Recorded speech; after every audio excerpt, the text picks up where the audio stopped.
সৃষ্টিকর্তা, যিনি সৃষ্টিকর্তা, যিনি আল্লাহ, তিনি কোথায় থাকেন? এটা একটা খুবই মারাত্মক প্রশ্ন। এর উত্তর কিন্তু কোরআনে আছে।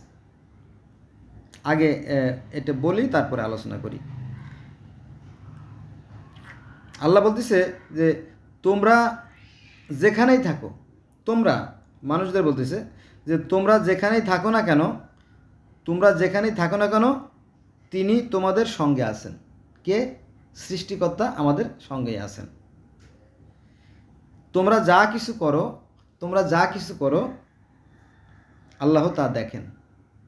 এটা আছে সূরা হাদীদের 4 নম্বর আয়াতে। বুঝা গেছে?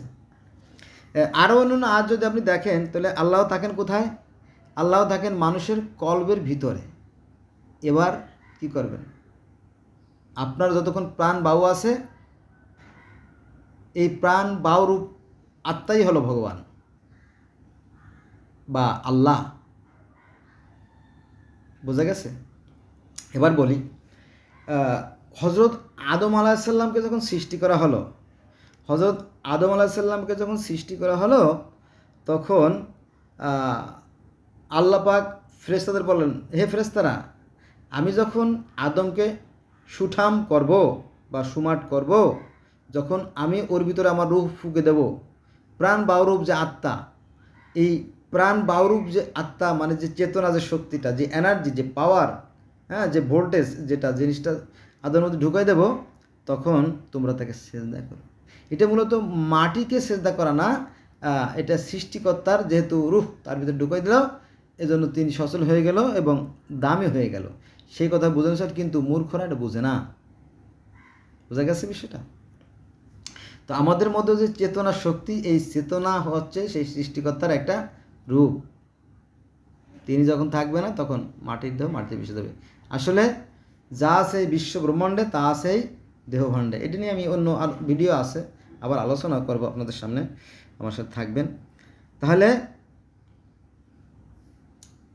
আরও আছে, আল্লাহ বলতেছে আল্লাহ থাকেন মানুষের কল্পের ভিতরে, আল্লাহ থাকেন মানুষের সাহারগের চাইতে একটু নিকটে। যদি দুই ব্যক্তি উপস্থিত থাকে, এটা কোরআনের কথা বলতেছি আমি, যদি দুই ব্যক্তি উপস্থিত থাকে, মনে করবো যে তৃতীয় ব্যক্তি হিসেবে আল্লাহ উপস্থিত আছেন। যদি তিন ব্যক্তি কোথাও উপস্থিত থাকে, তো চতুর্থ জন হিসেবে আল্লাহ উপস্থিত আছেন। যদি চার ব্যক্তি থাকে, মনে করে ধরে নেবা যে পঞ্চম জন হিসেবে আল্লাহ উপস্থিত আছে। অর্থাৎ তাকে সবসময় হাজির নাজির জানতে হবে।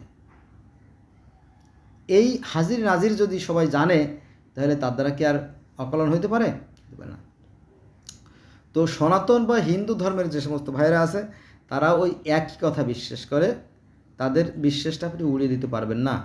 তারা বলে যে সর্বজীবের ভিতরে, সব কিছুর ভিতরে সৃষ্টিকর্তা অর্থাৎ পরমাত্মা যিনি, তিনি হচ্ছে পরমাত্মা। তিনি হচ্ছে পরমাত্মা।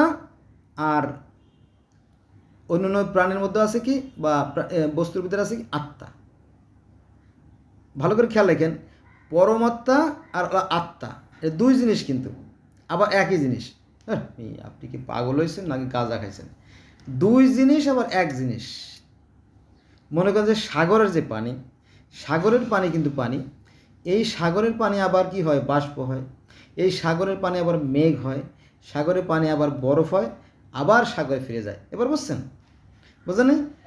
ক্লিয়ার? একই, আসলে একই উৎস থেকে আসা, অর্থাৎ পরমাত্মা থেকে আমাদের উৎপত্তি, আবার আমরা পরমাত্মায় ফিরে যাব। এখন এই পৃথিবীর যে কলুষিত যে পৃথিবী, এই কলুষিত পৃথিবীর কলুষ যদি আপনার শরীরে জড়িয়ে যায়, সেই জায়গাটা কেটে কি ফেলে দিতে হবে। এই জন্য এই পৃথিবীতে আপনি জীবনযাপন করবেন, কিন্তু নোংরামিতে, অর্থাৎ পাপ যিনি আপনাকে ধরতে না পারে।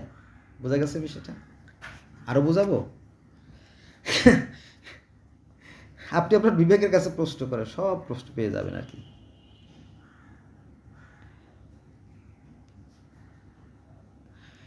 তোমরা যেখানেই থাকো না কেন তিনি তোমাদের সঙ্গে আছেন। তোমরা যা কিছু করো আল্লাহ তা দেখেন। একটা গাছের পাতাও নড়ে না তার চোখের দৃষ্টির সীমানার বাইরে। তারপর একটা বালুকণাও যদি খসে যায়, তাহলে সব কিছু তিনি খেয়াল রাখেন। অতএব কি আমরা যে নামাজ পড়ি না, নামাজ আছে আর কি মুমিনের মিরাজ। কিভাবে সম্ভব? আল্লাহ পাক সব দেখেন। সিসি ক্যামেরার মধ্যে দেখেন, হয়তো আমরা বুঝতে পারি না, সেই ক্ষমতা আমাদেরকে দেওয়া হয় নাই। বোঝা গেছে? আজকে এই পর্যন্ত।